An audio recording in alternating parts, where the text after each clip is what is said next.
संघ के लिए जब हमारे राज्य सरकार उनके कुछ बीमारी के लिए, उनके मृत्यु के लिए या उन पे हुए किसी तरह के हमला के लिए सरकार खड़ी होती है, उसको मुआवजा देती है।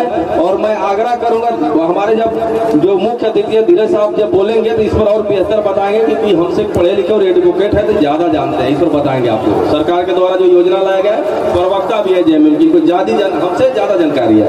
तो जब हमारी संगठन मजबूत होगा, हम सरकार से मांग करेंगे तो हमारे लिए भी इस तरह का योजना लागू ड्राइवर पर हो सकता है। जब एक्सीडेंट हो या किसी तरह का ड्राइवर पे जो जहां चाहता है रोक के मारता पीटता या जो भी कर देता है, तो उस पर भी आगे का काम सरकार देखेगी, हम मजबूत होंगे।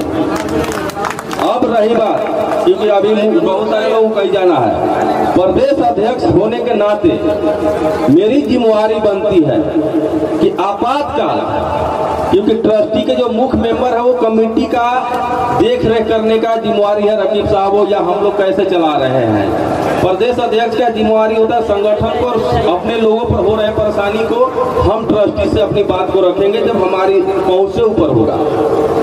अगर किसी के आपातकाल एक्सीडेंट हो जाता है या किसी तरह का मृत्यु हो जाता है, मैं आपको आश्वस्त करता हूं कि आपके जो केस के लिए जो अभी संभावनाएं चल रहा है, बहुत तरह के परेशानी उठ रहा है कि केस किसको दे, केस किसको दे, मैं वादा करता हूं कि इसी कमेटी से उसका पूरा मुआवजा दिलाने का काम मैं करूंगा।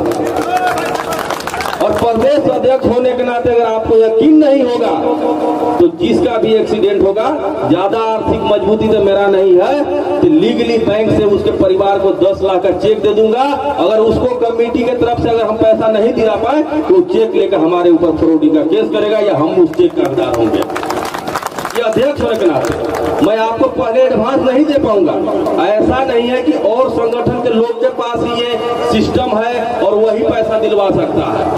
सबको अपना अपना काम करने दीजिए, हमें किसी ट्रस्टी या किसी से कोई लेना देना नहीं है।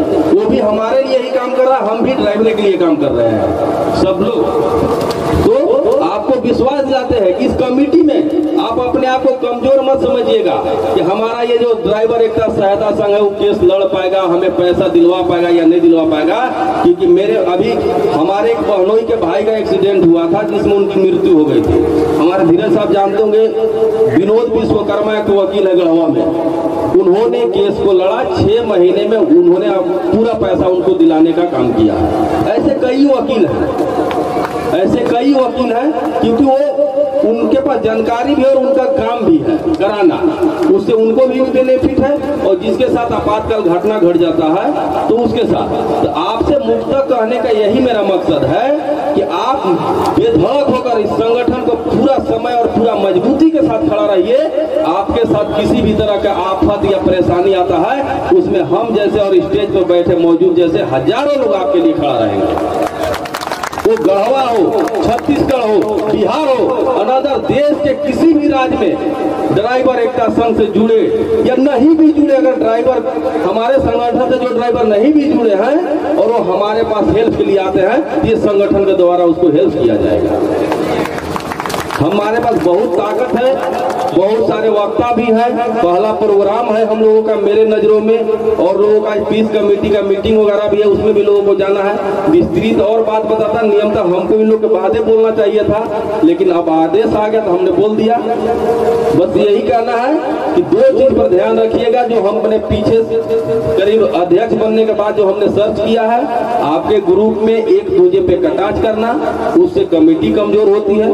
हमसे परेशानी है, डायरेक्ट रकीब खान साहब को फोन कीजिए कि अध्यक्ष जी ने हमारे साथ ऐसा किया। किसी ड्राइवर को दूसरे ड्राइवर से कोई प्रॉब्लम है, उससे जुड़े हमको फोन करिए, उसका मामला को हम अलग से हल करेंगे, ना कि ग्रुप में। आप टूटेंगे नहीं।